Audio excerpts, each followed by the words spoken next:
While I busied myself with chores, a sharp voice pierced through the air from the direction of the venue. "Where's Emily?" My father-in-law's tone carried a hint of frustration. Deciding it best to acknowledge my father-in-law, I made my way towards the venue. However, before I could reach them, snippets of conversation reached my ears. My husband and mother-in-law were speaking, their voices tinged with amusement. "Oh, if you're referring to Emily, she's occupied with tasks behind the scenes. Don't concern yourself. After all, what else would a wife be good for?" I go by Emily, a 23-year-old navigating the daily grind in an office setting. My romantic ties lie with Steve, an acquaintance with whom my introduction was anything but ordinary. In a twist of fate, our paths crossed through proximity, Steve residing in the apartment adjacent to mine. One leisurely day off, the tranquility was disrupted by a jarring commotion from Steve's abode. Did that sound like a collision against the wall? I pondered, mindful of my own modest noise level, with the television murmuring softly in the background. Unease crept in as my thoughts veered towards scenarios of mishap or distress. Compelled by concern, I tentatively nudged the doorbell of Steve's dwelling, met initially with silence. Undeterred, I persisted, the bell chime echoing through the hallway. A faint voice answered from within. "Who's there? Are you all right?" Summoning courage, I responded, and in due time, the door creaked open, revealing Steve on the other side. As the door swung open, a man teetered on the threshold, his demeanor suggesting imminent collapse. "Are you all right?" I inquired, concern knitting my brows as he leaned heavily against the doorframe. A bewildered expression etched across his face. "I'm famished. Can you believe it? I haven't had a morsel in days," he murmured, his voice tinged with exhaustion. "What?" Alarmed by his revelation, I hastily retreated to my own abode, scurrying for sustenance. Retrieving the sandwich and a flask of tea from the remnants of yesterday's provisions, I returned to his quarters. "Here, please take this," I offered, extending the meager offering. His eyes widened in disbelief. "Are you sure?" he questioned, a mix of gratitude and disbelief coloring his tone. "I'd be far more troubled if you were to starve," I replied earnestly. "Thank you for your kindness," he whispered gratefully, accepting the sustenance with trembling hands. With those words he tore into the sandwich, devouring it with remarkable speed. The tea followed suit, disappearing down his throat in swift gulps, eliciting a contented sigh. "Thank you for the meal. I genuinely thought my time was up. I'll definitely find a way to repay you for the sandwich." "No need for repayment. It's no trouble," I reassured him, concern lingering in my tone. "But why have you gone without food for so long?" Actually, after covering tuition and rent, I found myself completely strapped for cash. "So, you're a student?" I inquired. "I'm in my final year of college. And you? Do you have a part-time job?" "Unfortunately, the pub where I worked unexpectedly closed down," I explained. "That's dreadful. So, you were paid and your circumstances spiraled," he surmised. "I did want to burden my parents," I confessed. "I understand, but it's crucial to communicate with them. It's dangerous to be in a state like this," I cautioned. "You're right. I'll be more cautious," he promised. Following our conversation, his stomach emitted a low rumble. "Oh," I chuckled, unable to suppress a smile. "You must be famished." "Well, I can't deny it after days without a meal," he admitted with a sheepish grin. Deciding it was imperative for him to eat, I offered him some of my homemade fare. Initially hesitant, he relented when I insisted, expressing concern over the prospect of him succumbing to malnutrition. With that, I ushered him into my room, where a fragrant dish of fried rice awaited him. "This is delicious. It's been ages since I've tasted such a treat," he remarked between mouthfuls, his enthusiasm reminiscent of a child's, endearing in its simplicity. His hearty appetite stirred a sense of maternal warmth within me. As we savored the meal, we exchanged introductions and contact details, laying the foundation for a newfound connection. I urged him to reach out if he ever found himself in a bind. It wasn't long before he secured another part-time gig, landing a position at a restaurant that offered complimentary meals. "Thanks to you, I won't be facing starvation," he expressed gratefully. "I'm relieved to hear that," I replied sincerely. In recent times, upon returning from work, I started preparing extra portions, extending an invitation for him to join me for dinner. The solitude of solitary meals had begun to weigh heavily, making the shared repasts a welcome change. Lost in thoughts of our shared meals, his demeanor suddenly shifted, a seriousness clouding his expression. Is something the matter? I inquired, sensing his unease. With a gulp, he broached the topic, his words weighted with apprehension. Emily, would you consider going out with me? Huh? I stammered, caught off guard by his unexpected confession. I may just be a struggling college student, hardly a suitable match for you, but I've developed feelings for you. His candid confession caught me off guard. Though truth be told, I found myself drawn to him as well. Without hesitation, I accepted his proposal to start dating. I feel the same way about you, Steve, I admitted. His face lit up with joy at my response, and thus began our journey as a couple. We navigated the intricacies of our newfound relationship, delighting in conversations about trivial matters like whose apartment to spend time in, given our close proximity as neighbors. Our romance flourished, and upon his graduation from college, Steve secured a job. It was then that we made the decision to take our relationship to the next level by moving in together. Despite practically sharing living spaces already, we opted for a larger accommodation to ease the financial strain of rent. Our courtship persisted, culminating in marriage when I was 26 and Steve was 25. While our day-to-day routine remained largely unchanged post-wedding, one significant shift occurred: the emergence of Steve's mother as my mother-in-law. Previously, our interactions with her had been minimal. However, following our marriage, we found ourselves engaging with her more frequently. Despite her absence from our shared living space prior to tying the knot, she began visiting our home with increasing regularity after the wedding bells had chimed. Emily, have you even bothered to clean this room properly? My mother-in-law's sharp tone cut through the air. Ha! I faltered, taken aback by the sudden accusation. Just look at all this dust. I can't reach those high places, and I don't have the time to clean after work, she continued, her disapproval palpable. What? I'm not talking back, I'm just saying I can only do so much. I defended myself. You're just making excuses. I can't believe Steve married someone like you, she retorted, her words stinging with disdain. Such exchanges had become routine, with my mother-in-law seizing every opportunity to criticize me. With my work schedule dictating earlier departures and returns than my husband, I found myself enduring her relentless haranguing until his arrival. Each day, I diligently tended to household chores, hoping for the solace of my husband's presence to alleviate the tension. What's cooking? I turned to find my mother-in-law scrutinizing my culinary efforts. Huh? Grilled fish, I replied, puzzled by her sudden intrusion. Steve won't be satisfied with that. You should prepare something more elaborate, she declared, dismissing my choice. Mother-in-law, what's going on? I questioned as she discarded the fish I had prepared, tossing it into the trash. I can't believe I entrusted the daily cooking to you. From now on, I'll take charge, she proclaimed, taking me aback. What? If she takes over, it means she'll be here every day. That's not what I want, I protested internally. There's no need for that, mother-in-law. I'm perfectly capable of cooking, I interjected.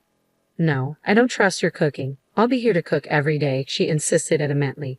Just then, my husband Steve walked in. She wasted no time consulting him on the matter. Oh, you're pitching in with the household chores? Mom, that's fantastic. Please do, he responded, oblivious to my objection. Ha! I exclaimed, stunned by his decision. I can't wait to cook with you, Emily, she chimed in, a triumphant grin spreading across her face. From that point onward, life became unbearable. Armed with a key obtained from Steve, my mother-in-law began to infiltrate our home, eagerly anticipating my return from work. You're late? Don't shirk your responsibilities just because I'm handling the cooking.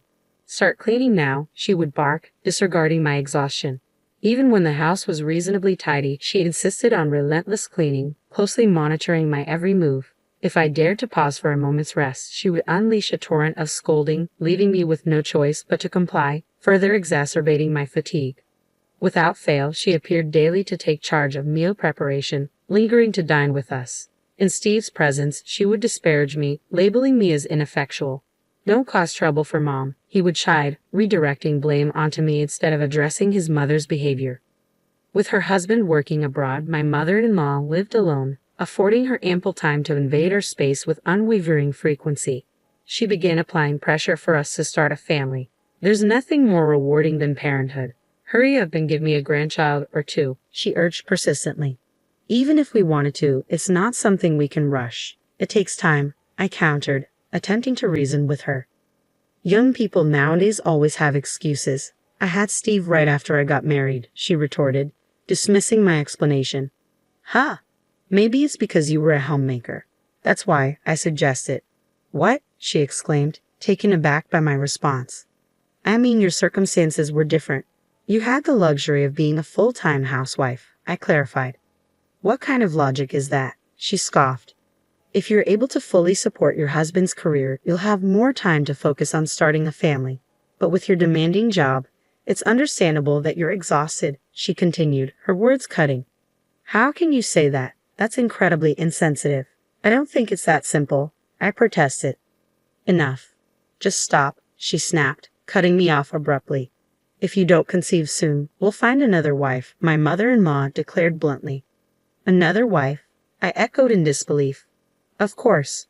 A woman who can't bear children holds no value, she asserted callously. In this day and age, it's inappropriate to make such discriminatory remarks, I countered, shaking my head at her archaic views.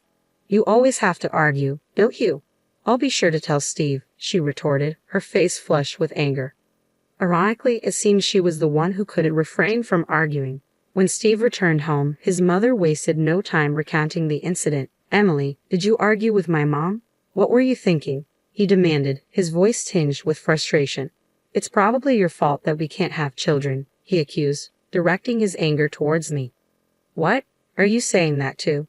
There's no way it's my fault. What nonsense, I retorted, frustration simmering beneath the surface. My patience wore thin as my husband once again took his mother's side.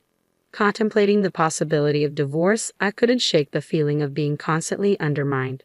However, amidst these tumultuous thoughts, tragedy struck with the passing of my husband's grandmother, who had been hospitalized. As preparations for the funeral commenced, I found myself torn. Despite contemplating divorce, attending the funeral was an obligation I couldn't ignore. Yet, to my dismay, both my husband and his mother insisted that I stay out of sight. Don't come here, just stay in the back and handle the chores, they directed me. Feeling marginalized and disregarded, I resigned myself to the menial tasks of preparing tea and tending to household chores in the background. Amidst the somber atmosphere of the funeral, I resolved to leave my husband once the ordeal was over. As I went about my chores, the sound of raised voices echoed from the gathering area. Why isn't Emily here? My father-in-law's voice cut through the air, signaling his return from an overseas trip. It made sense for him to be present, given the occasion, his mother's funeral. Feeling obligated to acknowledge him, I decided to make my way to the venue. However, as I approached, I overheard my husband and mother-in-law exchanging disdainful remarks with smirks plastered on their faces. It's clear she's not part of the family. We've relegated that woman to menial tasks in the back, they sneered, not even bothering to lower their voices in front of my father-in-law. Their audacity astonished me. Their behavior remained unchanged despite the circumstances. In the next moment, my father-in-law's enraged voice thundered, punctuating the tense atmosphere. Are you kidding me? What do you think a wife is for?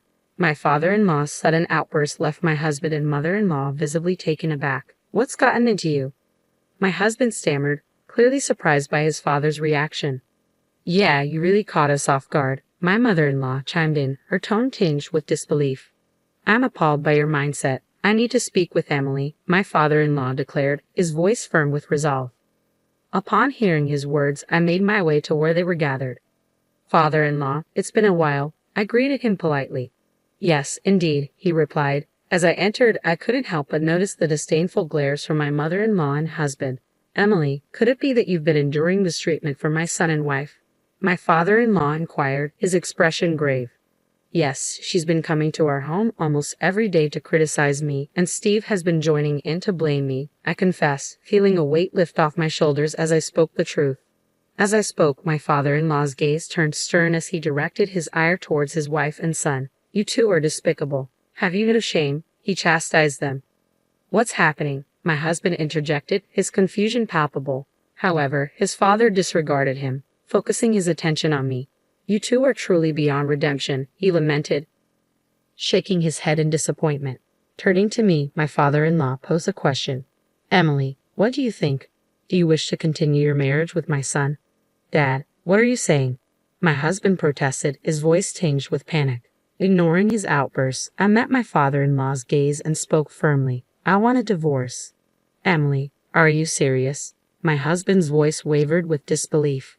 Your mother made it clear that if I couldn't bear a child, I should be replaced, I explained, my words heavy with resignation. Wait a minute, Emily. What are you saying? He pleaded, desperation creeping into his tone.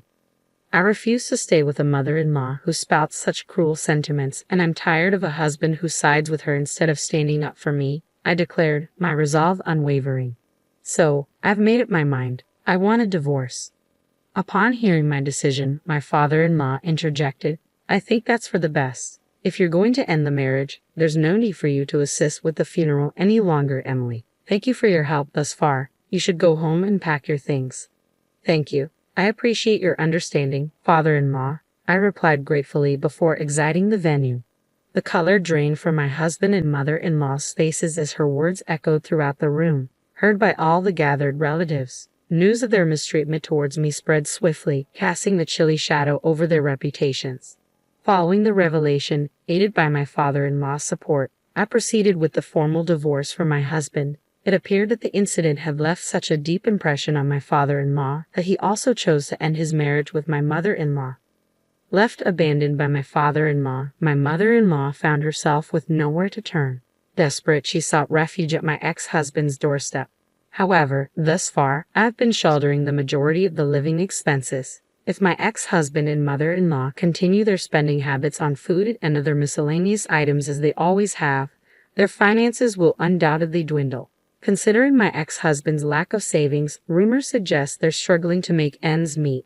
But frankly, it's no longer my concern, so I'm not overly bothered by their financial woes. Meanwhile, I've settled into my own single-person apartment and am relishing the freedom of my solitary life. I recently adopted a cat, so I don't foresee dating being a priority for me anytime soon.